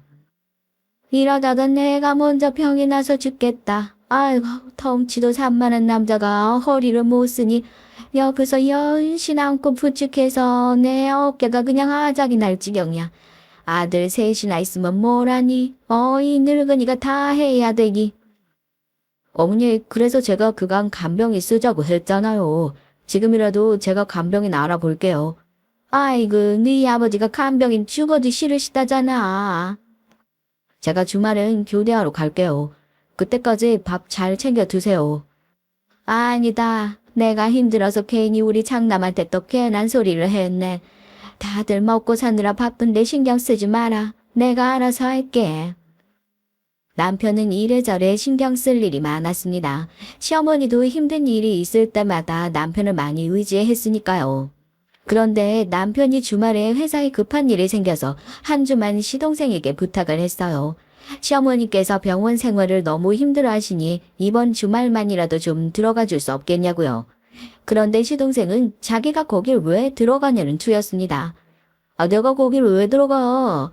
형은 애가 없어서 모르나 본데 애들은 아빠 쉬는 날만 기다리고 있어. 같이 놀려고. 난 주말엔 에버해서 안 되니까 막내한테 물어봐. 그때 남편과 시동생이 통화하는데 옆에 있던 동서가 시동생이 핸드폰을 뺏었답니다. 막내도 애가 이제 막 돌진 않는데 똑같죠. 뭐 아주머님은 애도 없으시면서 그냥 좀 하시면 되지. 그거 꼴랑 이틀 병원에 들어가 있는 게 뭐라고 동생들한테 떠넘기세요? 재수씨 떠넘기다뇨. 부모님 모시는 일을 당남만 하라는 법이 있는 것도 아니고 제가 이번 주에 중요한 미팅이 잡혀서 그러는 건데 자식으로서 다 같이 좀 도와서 하면 안 돼요? 재수씨 말처럼 그거 꼴랑 이틀 별것도 아닌데? 남편은 처음으로 동서에게 언성을 높였습니다. 지금까지 동서들이 시부모님 앞에서나 제 앞에서 건방지게 굴 때도 남편이 몰라서 참고 있던 게 아니었어요. 사실은 벼르고만 있었습니다. 시부모님이 워낙 남편을 편애하는 걸 남편도 잘 알고 있기 때문에 시동생들이나 동서들 입장에서는 서운할 수도 있겠다 싶어서 참았대요. 하지만 그날 보니 시동생이고 동서고 자식으로서의 기본 도리를 전혀 모르는 것 같아 제대로 알려줘야겠다 싶었답니다. 시아버지가 병원에서 퇴원하자마자 남편은 저희 집으로 형제들을 다 불러놓고 식사를 하며 지금까지 하고 싶었던 말을 다 했어요. 아무리 다들 일이 많고 바빠도 아버지가 편찮으셔서 병원에 입원해 있으면 자식된 도리로 걱정하고 들여다보는 게 당연한 일이지 말 같지도 않은 핑계를 갖다 붙여서 모른 척 시치미를 떼면 되겠냐고요. 그러자 큰 동서가 또 나섰습니다. 아주버님 저번부터 자꾸 말씀 이상하게 하시네요. 같은 자식이라도 부모에게 받은 대우가 다른데 어떻게 똑같이 부모에게 잘할 수가 있겠어요. 그리고 그거 한 달 부모님께 신경 좀 쓰셨다고 되게 생색내시네요. 동서, 아무리 기분이 상해도 시아주버님한테 생색이러니. 동서야말로 저번부터 왜 자꾸 말을 그런 식으로 해? 그럼 집안일은 다 장남이 알아서 하고 다른 자식들은 나 몰라라 해도 된다는 거야? 형수님은 우리 집안에 시집 온 지 얼마나 됐다고 나서세요? 제 아내랑 막내 재수씨가 형수보다 결혼한 지 다 오래됐어요. 형수보다 우리 집 일은 더 잘한다고요. 너 지금 형수한테 무슨 말버릇이야? 당장 사과 안 해? 오랜만에 같이 식사하고 기분 좋게 이런저런 얘기 나누며 시부모님 일도 상의하려고 한 건데 분위기는 삽시간에 나빠졌습니다. 시동생들과 동서들끼리 작정하고 편을 먹고 저와 남편을 못 잡아먹어 안달이더군요. 저와 동서들 사이도 문제였지만 아무래도 남편과 시동생들 사이도 오래 묵은 감정들이 쌓여서인지 말이 잘 통하지를 않았어요. 어릴 때부터 여러모로 뛰어난 남편이 부모님의 지원을 많이 받기도 했지만 성인이 돼서도 그랬나 봐요. 시동생들은 시부모님이 원하시던 대학에 들어가지 못했다는 이유로 등록금도 1학년 때까지만 지원해 주시고 그 다음 해부턴 알아서 하라고 하셨대요. 아무리 내가 부모라도 이름도 처음 들어보는 대학의 등록금까지 다 대줘야겠냐? 그래도 자식이니 내가 1학년까진 어떻게 도와주겠는데 2학년 때부턴 대출을 받든 아르바이트를 하든 니들이 알아서 해. 등록금을 못 내줄 정도로 집안 사정이 힘들었던 것도 아닌데 명문대가 아니라는 이유로 시부모님은 시동생들 등록금까지 내주지 않으셨답니다. 더군다나 당시에 남편이 회계사 시험 준비를 시작하던 시점이었는데 부모님은 남편이 말하지 않아도 알아서 시험 준비를 하라며 고시원비와 학원비를 선뜻 내주셨대요. 시동생들은 등록금 벌겠다고 하루에 두세 탕씩 아르바이트를 다니는데 말이죠. 그뿐만이 아니에요. 결혼할 때도 말들이 많았습니다. 시부모님께서 현재 사시는 집 말고 작은 아파트가 하나 더 있으세요. 시동생들은 당연히 자신들이 결혼할 때 누구에게라도 주실 줄 알았는데 시동생 둘이 결혼할 때까지 아무에게도 그 아파트를 준다 소리를 안 하고 계신 거죠. 시동생들은 다 작은 빌라 전세부터 시작했거든요. 그러다 보니 저와 남편이 결혼할 때 시동생들은 신혼집 문제로 굉장히 예민했습니다. 평소 시부모님의 행동으로 보면 당연히 남편에게 아파트를 주실 게 뻔했으니까요. 시동생들은 저희가 있는 앞에서도 대놓고 말했습니다. 설마 우리 아파트 형 지려는 건 아니죠? 나랑 둘째 형이랑 둘 다 결혼하고 애까지 있는데도 전세 사는데 형만 아파트 주면 나 진짜 가만히 안 있을 거예요. 이 녀석이 말하는 것 좀 봐. 네가 가만히 안 있으면 어떻게 할 건데? 부모한테 따지기라도 하겠다는 거야? 시동생 말에 시어머니는 괘씸해 하셨습니다. 어떻게 하긴. 앞으로 자식 노릇은 형한테만 하라고 할 거야.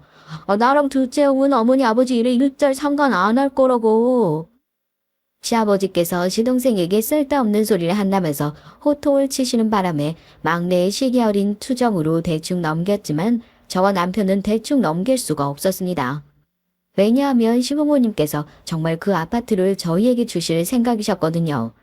사실 아들이 셋인데 가장 늦게 결혼한 저희가 시부모님의 아파트를 덥석 받는 건 당연히 말도 안 된다고 생각했어요. 그래서 저와 남편은 시부모님께 손 벌리지 않고 저희 둘이 알아서 신혼집을 구했습니다. 집안에 괜한 분란을 만들고 싶지 않아서요. 그리고 얼마 뒤 남편이 시부모님께 말씀드렸습니다.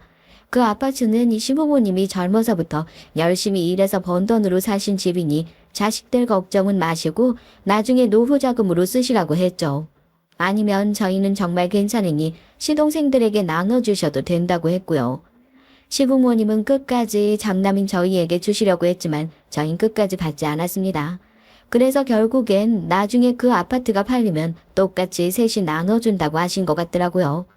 이런 상황에서 남편이 시부모님에게 편애를 좀 받는다고 해서 뭔가 저희가 장남으로서 대단히 많은 혜택이라도 누리기라도 한 것처럼 시동생들이 몰아가니 슬슬 듣기 거슬리더라고요. 그날 이후 형제들 간의 사이가 확실히 달라졌습니다. 그전에도 사이가 좋았던 건 아니지만 확실히 어색해졌어요. 그러는 와중에 저희 부부에게 좋은 일이 생겼습니다. 제게도 아이가 생겼고요. 사실 결혼하고 나서 아이를 가지려고 많이 노력했는데 잘 생기지 않아 마음을 졸이고 있었거든요. 결혼한 지 딱 1년이 지났을 무렵 자연스레 아기가 저희에게 찾아왔습니다. 시부모님은 너무 좋아하셨죠. 둘 다 나이가 있어서 좀 걸릴 줄 알았는데 그래도 마음 전에 생겨서 다행이라고 하셨습니다. 힘들게 생긴 만큼 몸조심해야 한다며 걱정이 많으셨죠. 다들 축하해주는 와중에도 동서들은 임신한 저를 볼 때마다 한 소리들씩 했어요. 아우, 형님만 보면 한숨이 절로 나오네요. 저는 한창 때인 20대 때 낳고도 키웠는데도 힘들어서 둘째는 꿈도 못 꿨는데 형님은 이제 생겨서 도대체 언제 다 키운대요? 그러게요. 애 학교 들어가서 한참 사춘기 때 형님 나이 50이니 어우, 애들 친구들이 엄마가 아니라 할머니라고 놀리면 어떡해요? 동서들은 도대체 뭐가 재밌는지 자기들끼리 깔깔거리며 웃었습니다. 전 이제 이 정도로는 화가 나지도 않았어요. 제가 나이가 많은 것도 아니고 애가 학교 갈 정도로 크면 제가 50대인 건 사실이니까요. 더군다나 병원에 갈 때마다 의사 선생님에게 듣는 소리가 노산이라는 말이었거든요. 산모가 나이가 많으니 걱정할 게 한두 개가 아니더라고요. 전 임신한 지 2달도 채 되지 않아 회사를 그만둬야 했습니다. 제가 백화점에서 일하다 보니 서서 일하는 시간이 많아요. 전 매일 하는 일이니 힘든 줄 모르고 했는데 뱃속 아기는 힘들었나 보더군요.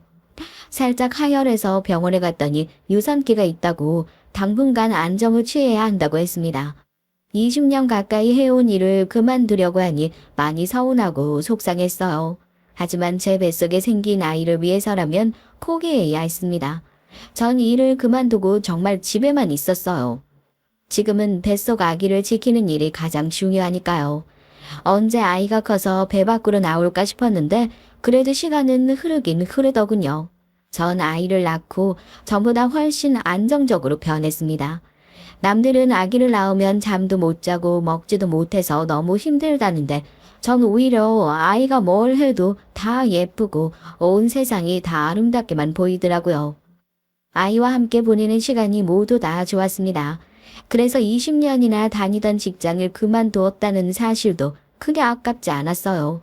아이의 커가는 모습을 하루하루 눈에 담을 수 있다는 것이 저에겐 큰 의미가 있었거든요. 그런데 그런 저의 행복한 시간을 방해하는 사람들이 있었습니다. 바로 동서들이에요. 동서들은 제가 아이를 낳지 않았을 땐 애가 없어서 모르는 거라고 무시하더니만 아이를 낳고 나니까 육아에 대해선 자기들이 선배라며 잘난 척을 하더라고요.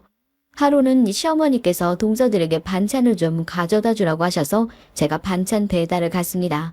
시어머니가 한 번씩 반찬을 하시면 며느리들에게 와서 가져가라고 연락을 하시는데 동서들이 매번 바쁘다면서 가지러 오질 않나 보더라고요. 제가 반찬을 가지러 가면 시어머니께서 큰 동서랑 막내 동서가 한 동네에 사니까 운전을 하는 저에게 좀 가져다 주라고 하셨거든요. 어머니께서 매번 우리 주려고 힘들게 반찬하시는데 동서들이 바쁘면 남편들이라도 시켜서 좀 가져오라고 해. 내가 매번 가져다 줄 순 없잖아. 저도 동서들이 예쁘면 반찬 가져다 주는 게 뭐 힘든 일이겠어요. 동서들이 절 형님 취급도 안 하고 매번 무시하니 저도 잘해주고 싶지 않았죠. 형님이랑 아주버님은 아주 천생연분이네요. 누가 가져다 달라고 하지도 않았는데 멋대로 가져다 주시고 생색내시는 거 보면. 어머니 반찬 저희 필요 없어요. 집에서 밥 해먹을 시간도 없이 바쁜데 그 많은 반찬 언제 먹어요? 집에서 편하게 놀고 먹는 형님이나 저희 것까지 다 가져가서 드세요. 동서, 지금 나더러 편하게 놀고 먹는다고. 동서도 애 키워봤으면서 나더러 어떻게 그런 말을 해? 웬만해선 동서들 말을 휘둘리려고 하지 않았는데 막내 동서 말엔 너무 기분이 상해서 도저히 가만히 있을 수가 없더라고요. 그런데 그때 동서네 집 초인종이 울렸습니다. 큰 동서 조카가 어린이집에서 돌아올 시간이 됐는지 버스에서 내려서 1층 초인종을 눌렀나 보더라고요. 전 사실 놀랐어요. 이제 7살밖에 안 된 조카가 어린이집 버스에서 내려서 혼자 엘리베이터를 타고 올라오나 보더라고요. 전 화가 나는 것도 잠시 어린 조카가 걱정돼서 동서에게 물었습니다. 아무리 잠깐이라도 위험하게 혼자 올라오라고 해도 돼? 난 걱정돼서 내려가 봐야 할 것 같은데? 제 말에 동서들은 저더러 육아의 육자도 모르면서 아는 척 한다며 시죽거리며 웃었습니다. 동서는 뉴스도 안 봐. 요즘 별의별 사고가 다 있다는데 일찍이 내려가는 게 어려운 일도 아니고 내려가서 데려오면 되지. 그게 뭐 어렵다고 그래? 와, 저는 다음 생에 태어나면 형님으로 태어나야겠네요. 형님은 아주버님이 능력자라 결혼하고 애 낳고도 일 안 해도 되니까 그런 태평한 소리가 나오는 거예요. 저희처럼 애 키우랴 돈 벌랴 정신없이 살아봐요. 그런 해맑은 소리가 나오나. 동서는 제가 생각한 것보다 훨씬 개념이 없더군요. 제가 살기 편해서 뭘 모르는 소리를 하는 거라네요. 그러던 어느 날이었습니다. 제가 일이 있어서 시댁에 아이를 맡기기로 해서 시댁에 들렸어요. 제가 시댁에 아이를 맡기는 일이 처음이다 보니 전 며칠 전부터 시어머니에게 미리 연락을 해뒀죠. 다행히 시부모님께서 흔쾌히 봐주신다고 해서 전 가벼운 마음으로 갔습니다. 그런데 생각지도 못한 일이 벌어졌어요. 시댁에 갔더니 웬일로 동서들이 와 있더라고요. 시어머니가 그렇게 오라고 해도 시댁에 콧배기도 안 보이던 사람들이 웬일인가 했죠.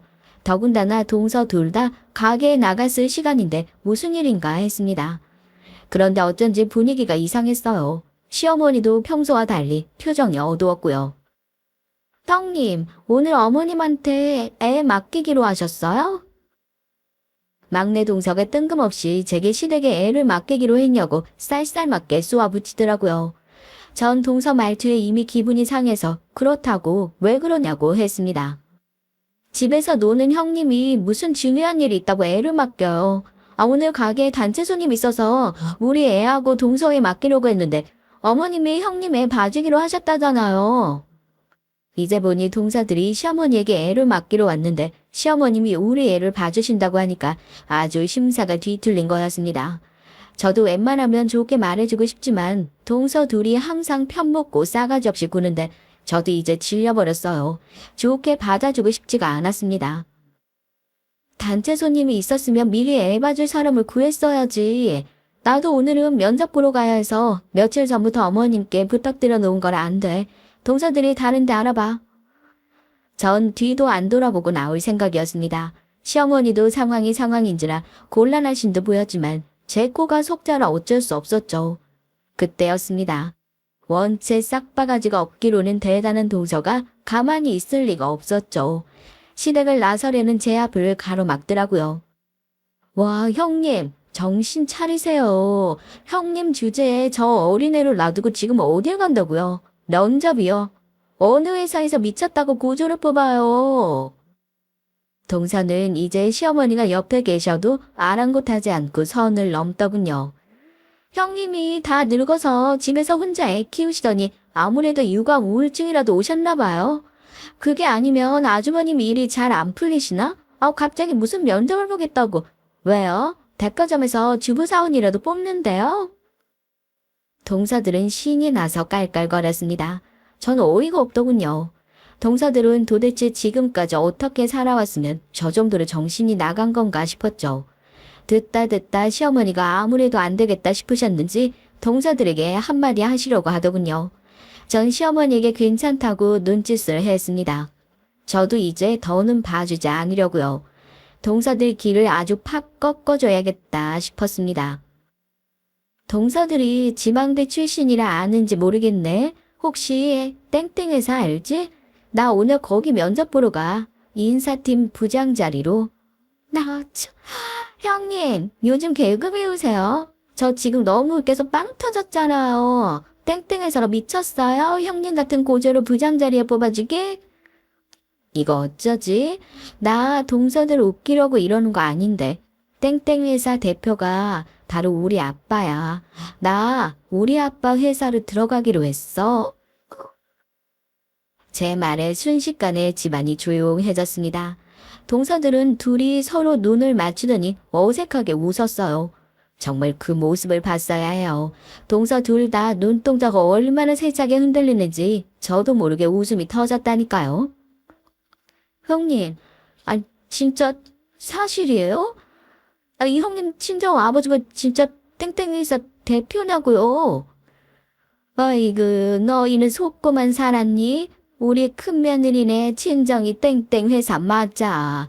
내가 우리 잘난 상남 아무 집에나 보냈겠니? 동서들은 시어머니에게 직접 듣고 나서야 믿었습니다. 그러더니 한다는 말이 가관이었죠. 형님, 큰형님 친정 우리보다 별 볼 일 없다면서요. 그러니까 우리 맘대로 주물러도 된다고 하시더니 도대체 뭘 듣고 와서 그런 거예요? 내가 분명 큰형님 내 친정 부모님 경기도 어디서 일한다고 들었는데? 맞아. 우리 아버지 회사 본사가 경기도에 있어. 공장 부지도 경기도에 있고. 그랬습니다. 저희 시부모님이 어떤 분들이에요. 장남이라면 아주 덜덜 하시는 분들이죠. 그런 분들이 저와 결혼을 어떻게 허락하셨겠어요? 저와 남편이 결혼할 때 시아버지 아파트에 욕심낼 필요가 없었던 게 저희 친정에서 이미 제 앞으로 해준 아파트가 있었거든요. 서울 한복판의 40평대 아파트요. 그런 집을 떡하니 결혼하면서 가져왔으니 시부모님이 제가 아무리 고졸이라도 던 반대하실 수 없었던 거죠. 그날 이후 동서들의 태도는 아주 180도 달라졌습니다. 그럴 만했어요. 사실 시동생 둘 다 다니는 직장이 저희 친정아버지 회사와 같은 계열이었거든요. 전에 남편에게 들었는데 작은 시동생은 저희 아버지 회사에 면접을 본 적도 있는데 떨어졌다고 하더라고요. 형님, 우리 귀여운 조카 이제 이유식 먹기 시작했다면서요? 이유식 만들기 너무 힘드시죠? 제가 동서랑 이유식 만들어 왔어요. 이거 먹고 우리 조카 좋아하면 앞으로 저희가 이유식은 싹 다 책임질게요. 전 기가 막혀서 갑자기 왜 이러냐고 했죠. 사실 그 속을 안 봐도 뻔하니까요. 가족 좋다는 게 뭐예요? 아기랑 둘이 힘드실 텐데 저희가 이 정도는 할 수 있죠. 그래서 말인데요. 우리 신랑 지금 직장 너무 힘들어서 옮기고 싶어 하는데 형님이 자리 좀 알아봐 주실 수 있어요? 와이씨구, 동서 뭐 하는 거야? 찬물도 위아래가 있는 거지. 우리 신랑 먼저 얘기하기로 했잖아. 먹고 사는데 위아래가 어딨어요, 형님. 우리 신랑은 자격증도 엄청 많아요. 거기다 저희 신랑이 더 젊잖아요. 동서들은 둘 다 제 앞에서 개그를 하려고 작정을 하고 왔는지 둘이 아주 꽁투를 하고 있더라고요. 전 어이가 없어서 고개를 잘래잘래 저었습니다. 절 괴롭힐 땐 둘이 아주 죽이 척척 맞더니만 남편 취직 자리 앞에선 어쩜 저렇게 간사한지 모르겠더라고요. 이유야 어찌됐든 그날 이후 전 너무 편해졌어요. 제가 아버지에게 시동생들 자리를 좀 부탁해 보겠다고 했거든요. 동서들은 정말 제 어깨만 안 주물렀지 얼마나 잘하는지 몰라요. 남편이 동서들이 제게 잘하는 모습을 보고 이럴 줄 알았으면 진작 장인어른 회사를 알려줄 걸 그랬다면서 재밌어 하더라고요. 시동생들이 아버지 회사에 입사를 해서 저에게 고마워한다고 해도 지금까지 서로 헐뜯으며 미워하며 보낸 시간이 사라지는 건 아니지만 그래도 전보단 나아지지 않을까 작은 기대를 하고 있습니다. 물론 이유식이나 만들어주고 아향이나 떤다고 동서들이 저에게 버릇없이 군 게 다 용서되는 건 아니지만 그래도 앞으로 가족들끼리 조금 더 화목해진다면 그거로 만족하려고 해요. 지금까지 저의 긴긴 얘기 끝까지 들어주셔서 감사합니다. 여러분의 가정에도 우여곡절이 있다면 좋은 방향으로 해결되시길 바랄게요.